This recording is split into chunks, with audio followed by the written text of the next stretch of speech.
of our community's most vulnerable patients. At Cedars-Sinai, we believe that quality care, including access to affordable medications, should be available to everyone in our society. And as the largest provider of services to Medicare patients here in California, and one of the largest providers to patients covered by the Medi-Cal program, we're excited to have the governor here to discuss this important topic. And with that, I'm going to turn the podium over to Alan Cockle, who is the Chief Government Affairs and Public Policy Officer of Civica RX. Thank you. Thank you, Dr. Slavin. Thank you to Cedars-Sinai for hosting us today. I'm honored to be here and to work together on this mission of affordable insulin with the state of California. 8 million Americans and more than 1 million Californians depend on insulin every day. For them, insulin is a life-saving medicine, not a choice, not a luxury, and it's not something they can cut back on when finances are tight. At Civica, we believe that insulin should never be out of reach for those who need it. Civica is a nonprofit generic drug company. We were created by American hospitals to ensure a reliable, safe, and affordable supply of essential medicines. We've delivered more than 200 million vials of medicines to hospitals around the country already. And we've expanded our mission in partnership with health plans, including Blue Shield of California, into ensuring affordability at the pharmacy counter. Today, we're pleased to be partnering with the state of California to announce the upcoming launch of insulin glargine, a long-acting insulin that's interchangeable with the brand Lantus. It is the most used insulin in the United States. Here in California, this product will be available with the CalRx label. In the rest of the country, it will be offered as Civica insulin. Our goal is to deliver savings to the consumer at the pharmacy counter, and so we've priced this product at $45 for 5 insulin pens. That is the lowest list price available for insulin glargine. We've also established a maximum recommended retail price of $55 for 5 pens. That's the most anyone should ever have to pay, even if they show up in the pharmacy without any insurance. And for full transparency, we've put a QR code on the package that links to that maximum price. Of course, for someone with insurance, their out-of-pocket cost may be much lower. CalRx insulin will be available to be ordered and dispensed by any pharmacy in the state, and every health plan can choose whether to include it on their formulary.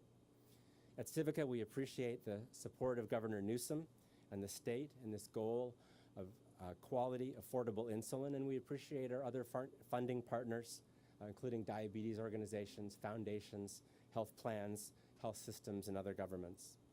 We're working together because we share this commitment to insulin affordability. I also want to acknowledge Biocon Biologics, our manufacturing partner, while Civica continues to work on our own insulin. And I want to thank a couple of wholesale distributors, Cencora and Cardinal, who have stepped up early to make sure that this product will be available in pharmacies. Working on affordable insulin, I know I've been touched, and I think everyone at Civica has, by the stories of people who've struggled to afford insulin. I recall one mother who talked about waking up in the middle of the night, unable or worried about running out of insulin. I recall another person who said, even though I have good insurance, I'm always 1 drop vial away from being out of insulin. Nobody should feel that way, and that's why we're doing this work. It's my pleasure now to introduce Nikita Colom-Harris, who's living with type 1 diabetes.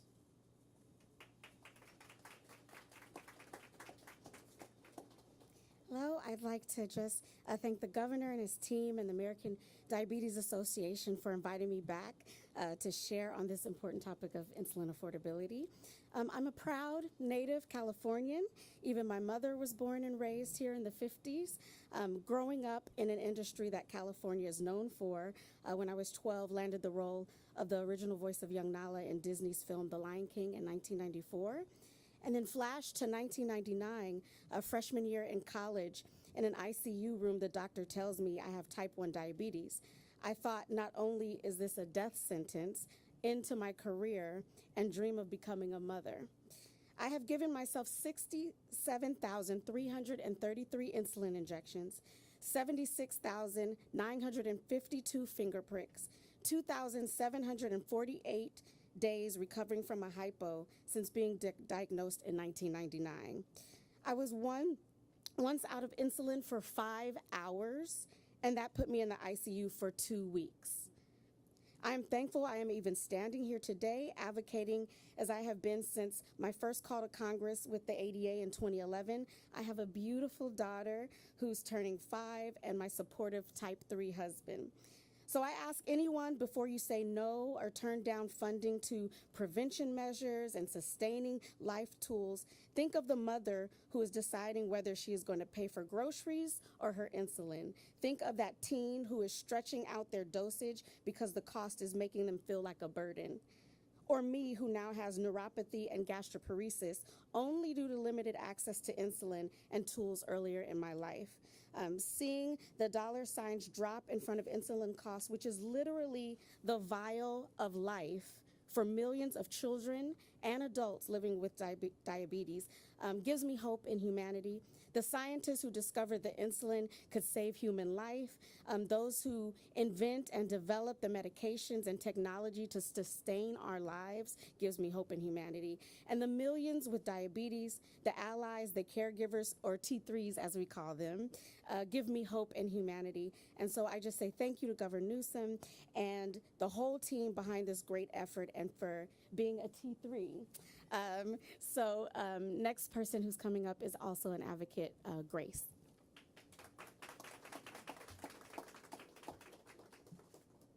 Good morning. My name is Grace Pang, and I'm a senior at Yorba Linda High School. I'm here today not only as a student, but as a daughter and granddaughter who has witnessed every single day how diabetes affects my family's life. I myself do not have diabetes, but it's always in the background of my home at every meal, every grocery run, and every single family gathering. Both my dad and my grandmother have lived with type 2 diabetes for as long as I can remember, and insulin has become as much a part of our daily routine as eating breakfast and brushing our teeth. My dad uses long-term insulin and travels often for work.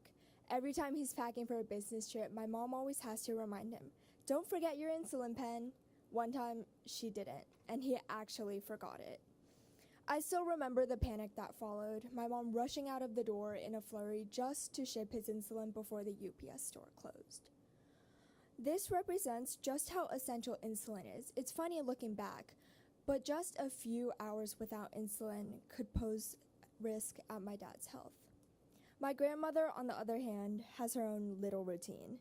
She uses both short and long-term insulin, and whenever she comes over for dinner, she puts it in a little cooler just to keep it effective, and before every meal, she takes it out, checks her dosage, and injects it with a calm confidence that can only come from years and years of practice. It's routine now in our family, almost ordinary. But for both of them, insulin is not optional. It's survival. Yet they each spend well over $100 each month for something they simply can't live without. I've seen how those costs can add up. The hesitation before refilling a prescription, the stress of balancing bills, and the constant worry of, what if it becomes too expensive one day? No family should ever have to live with that sort of uncertainty. Beyond my home, I've met countless families who face similar struggles. While volunteering in Santa Ana to address nutrition insecurity, I've met parents who had to make impossible choices between putting healthy food on the table and paying for the very medicine that keeps them alive. That's why actions the governor has taken on addressing this issue, including his recent signature of Senate Bill 40, means so much to us here in California. I'm proud that we are taking meaningful steps towards recognizing this life-saving medicine as what it truly is, a necessity, not a privilege. Today's announcement represents hope for my dad, my grandmother, and the countless families in California who rely on insulin to stay alive every single day. Hope that they can finally worry a little less and live a little more. Thank you. It is now my privilege and pleasure to introduce California Health and Human Services Secretary Kim Johnson. Well, thank you so much, and I think there's so much power in what we just heard of real life stories and what it's like to live with diabetes and our commitment here in California to affordability. Thank you, Civica, for this partnership. This product launch really embodies California's vision of an equitable, transparently priced pharmaceutical market where all Californians can afford access to the medications they need for healthier lives. It also highlights our innovation. The CalRx initiative is one part of a much broader effort to make healthcare more affordable in California. CalRx's other initiatives support this vision and include improving albuterol access in schools for our children, making life-saving naloxone more affordable, and the bear is on the box. That's how you find CalRx and naloxone. And ensuring essential drugs like reproductive health medications are accessible in our state. Along with making access to medicines more affordable, we're addressing medical debt through the hospital bill complaint program. We can't make healthcare more affordable without investments in the workforce, and we are reducing workforce shortages by providing scholarships, loan repayments, and grants to students, graduates, and institutions providing direct patient care in areas of most need. We're also investing in our behavioral health system and working to make mental health and substance use disorder care more accessible and integrated into our healthcare delivery system. We've also established the Office of Healthcare Affordability in 2022, which is focused on slowing the growth in healthcare spending and addressing high-cost outliers. Today's announcement means that millions of Californians can rest easier, as you just heard, knowing that paying for insulin won't break their budget. It won't make them have that hard choice between housing, food, and education. Thank you, Governor, for providing another example of how California is leading the nation in increased healthcare access and affordability, and how we are disrupting the market for essential medicines. And with that, I welcome the Governor of the great state of California, Governor Newsom. Thank you, Madam Secretary. Thank you, Madam Secretary, and thank you to all the speakers, and thank all of you that are behind the cameras that are assembled here today in the first of the nation announcement of its type. January 1st, we will be the first state to provide this not subsidized insulin, but lower cost insulin available to anyone and everyone at pharmacies and direct mail pharmacies all throughout the state of California. $11 per pen, $55 for a month's supply of this long-lasting insulin. It has been a long road to get here.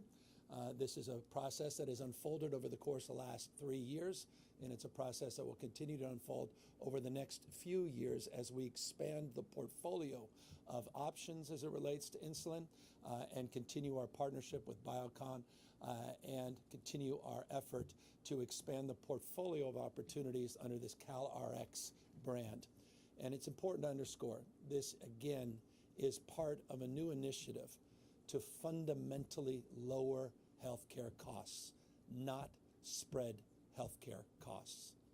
One of the things that all of us should be increasingly concerned about is announcements around caps, announcements around discounts, announcements that fundamentally are simply subsidizing a direct cost and socializing the total cost to you and me and the entire healthcare system. There's a lot of mythology as it relates to how this system operates. And fundamentally, what we're doing is creating a pattern interrupt. This is significantly different than what others have done to achieve lower costs, because again, we are taking out the middleman and we are fundamentally reducing the cost to individuals, ultimately extending that to taxpayers themselves. And so I just want to extend gratitude to all of our partners to this process that continues, including some FDA approvals that are in front of us next year, to some trials in terms of our manufactured products that will be occurring overseas in the European Union, and the work that is being done in real time to expand the portfolio to diapers. We have 14. We have an RFI, it's a fancy way of saying a request for information, that provided under the CalRx brand the opportunity for us to get in the diaper business, to lower the cost of diapers, to remove the middlemen, to lower costs. 14 folks, nonprofits, organizations have already reached out saying they're interested. You heard about the work we're doing on inhalers that the Secretary just mentioned, to get in all of our public schools. We've taken a component part of the appropriation that was made by the California legislature to advance those goals. And the naloxone box that the Secretary just put up 160,000 units a month are being distributed throughout the state of California. And just a few months ago, we started to provide those naloxone boxes, 2 for $23, $24, making them available direct to consumer. It is ultimately our goal to do that with this announcement, to provide it online, but we'll start with the pharmacies themselves. Their cost, $45. They will have a $10 processing fee. That's it, $55 retail costs. Best in the nation, nothing comes close. And let me end on that. Currently, if you look at the pricing that exists, the lowest pricing you can find is about $89. Average price north of $300, and you're seeing pricing as much as $411. That spread, current book, $89 to $411. Here now in California, starting in January, we'll get that down to $55. Not subsidizing, lowering the cost. Not socializing and spreading the cost. Simply reducing it for all users. Anyone can access this. You don't need a new prescription. You just simply transition to this biosimilar insulin that now is being provided under this first in the nation branding, CalRx. I'll close with one additional thought because I want to build a little bit upon what the Secretary said. I'm particularly proud of the work that has been done in California over the course of the last 6 or 7 years. This is part of a larger mosaic of reforms that simply are not happening or taking shape anywhere else in the United States. And I'm not asserting that. I can prove that. There's no other state in the United States that provides universal health care regardless of pre-existing condition, ability to pay, or immigration status. There's only one, California. The expansion's one thing. Once you expand, now it's about quality. Now it's about access, and it's about cost. And as now we've shifted from the expansion mindset, we're now shifting to a wellness and health mindset. You saw that with ultra-processed foods and the announcement we made last week, first in the nation to provide 2 free school meals, $1 billion a year, 1 billion meals a year that we are providing our students in the state of California. It's not just access, it's quality. It's health care, not sick care. And it's access on the basis of affordability, creating the first in the nation Office of Healthcare Affordability, marking and striking a commitment to lower costs and drive through a regulatory regime to that goal, and then providing access to disrupt and bypass, I'll say it, Big Pharma, to disrupt this multi-billion-dollar market. 90% of insulins in this country, 90% share are in the hands of just 3 big companies. And they have been gouging you for years and years and years. They're also gouging Americans by 5 to 10 times what our European counterparts are currently paying. That's fundamentally what we're about, and this announcement is about, is fundamental disruption in this space. In the absence of the kind of leadership at the federal level, though there are some interesting announcements coming from the current administration, but they amount to press releases right now, not fundamental policy yet. In the absence of that, proud of California, our state, leading in this area. With that, we're here to answer any questions. And I'm happy to ask myself one question. And that is, no, I'm joking. I've never seen you guys so timid, so quiet. It's almost awkward. Governor, your reaction to the Camp Pendleton events planned? Well, we'll see what actually takes place. We were under the understanding they were going to close I-5, up to 80,000 vehicles on Friday, tomorrow, and Saturday. And then they seem to have backed off on that. They were going to move forward with a display, doing something, but they're not clearly sharing that with state officials. It was foundational and fundamental that we needed to be part of that if we were going to shut down the freeway to make sure it was done in an appropriate manner. but it appears, as I said, they've backed off. So to be determined what they are proposing to do. We're proud of this country, proud of our military, proud of the 250th anniversary. Anything we can do to celebrate our vets, to celebrate our heroes, I'm all for. Let's just do in coordination and collaboration with state and local leaders. That continues to be a struggle with this administration that is more interested in doing things to people than doing things with people in relationship to these kind of activities.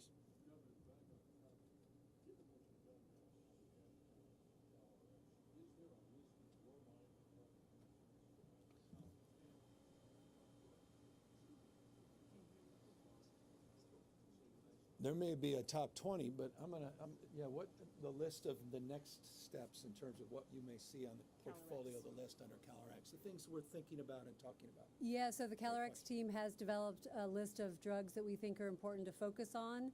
Certainly looking at vaccines, certainly looking at GLP-1s. As the governor and the secretary noted, albuterol is key. So those are some of the drugs we've identified, looking at cost, looking at prevalence of use, and looking at access.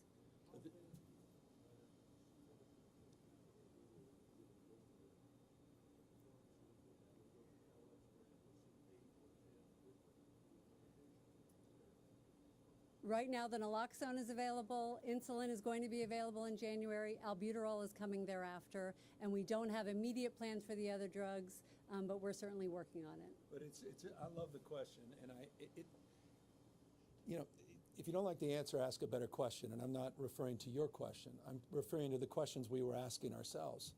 And we were as dumb as we want to be. We were constantly asking how to lower costs by subsidizing costs and spreading costs. And then we started asking a different question. And all of a sudden, CalRx was conceived. And now we're thinking, wait a second, we're the largest healthcare system in the United States of America. We're the largest purchaser in this country. Why aren't we taking these market-centered values, free enterprise, using our purchasing power, and act more like a damn business? And it's so interesting, all these folks that wax on about free enterprise, all these businesses that talk about the merits of free enterprise, they hate it when there's real competitors. And all of a sudden, they try to trip us up. They try to take us out. They try to put sand in the gears of our efforts, which I think is just highly ironic.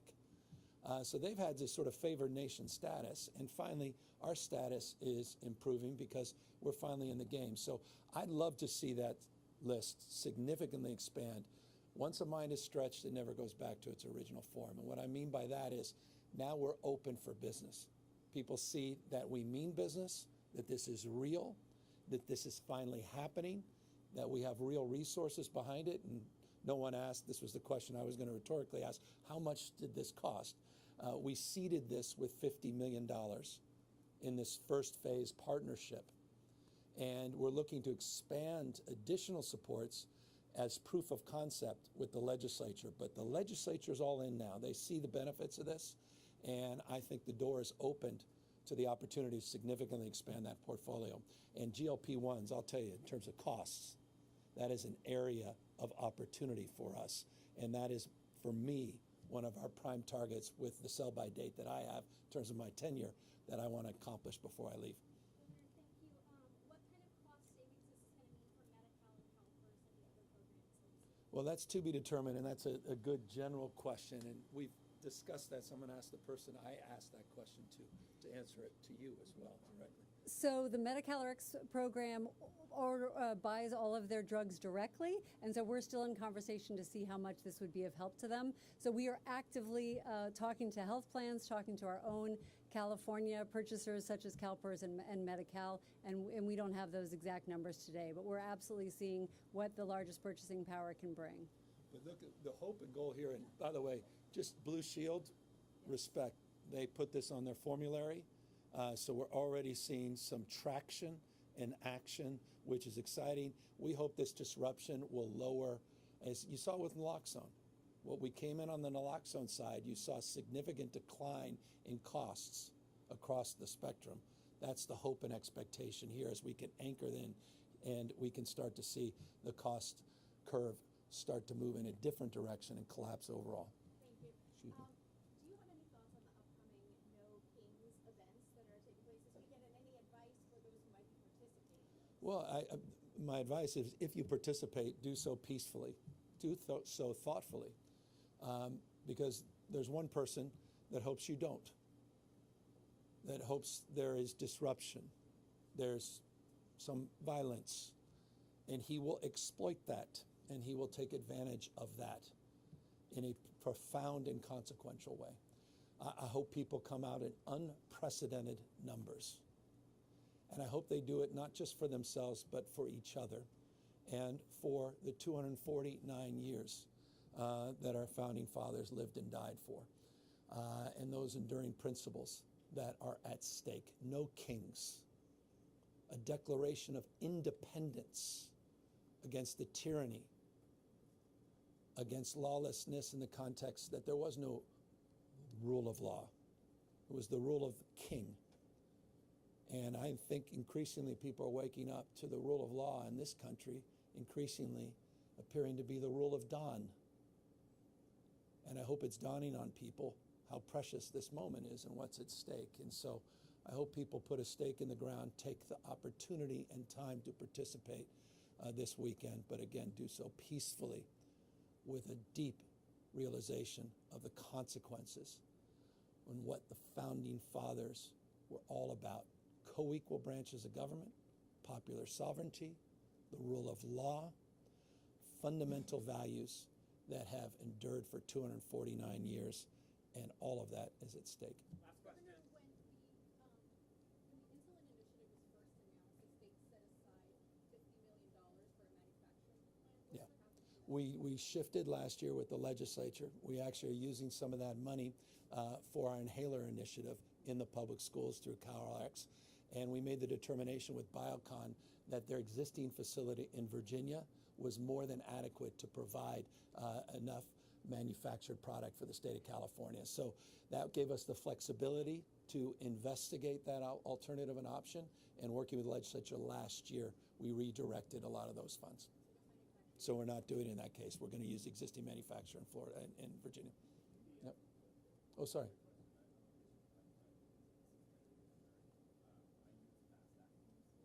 Yeah.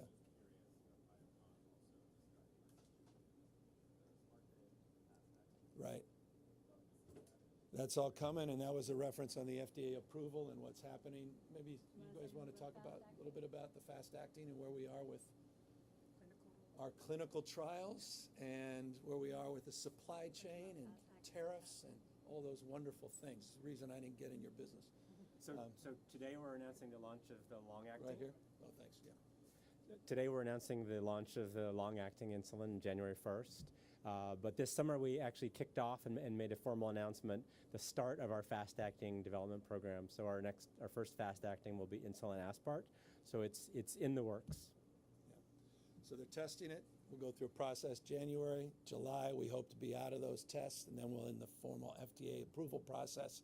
I'm mindful of the clock, but we're now very mindful that we're now on the other side of some of those delays, and they're finally moving forward, and so it's taking shape.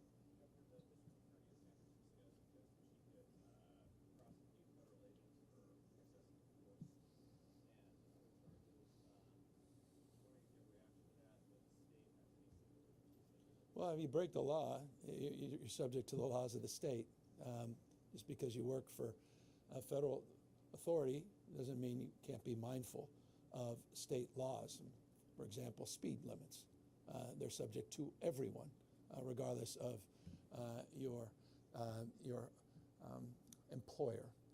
So I didn't find anything curious, surprising about that, and I imagine that anyone would be subject to the laws of the state. As it relates to Donald Trump, he seems less interested in the law. It's clear violation of the law under posse comitatus to send the military to do domestic policing in the United States of America, period, full stop. Anyone, even without a law degree, knows that, and most federal judges have adjudicated accordingly, only to see some sand in the gear put at the appellate level as we await ultimately the determination from the United States Supreme Court. But we have been very aggressive and in our efforts in pursuit of the rule of law and justice as it relates to these illegal acts of the president. His latest assertion that he was going to come to San Francisco, on what basis?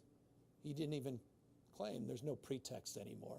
Let's disabuse ourselves that there has to be a pretext with Donald Trump, that there's anything that would justify that. There's no existing protest at a federal building.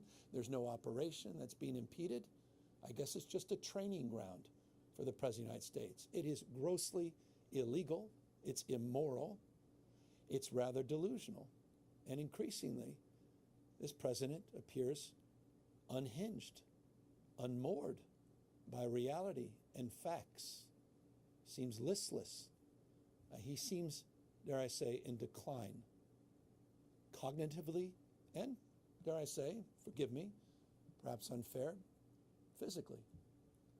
And these are just rantings of someone that needs an intervention, needs some help, needs to be stabilized, dare I say.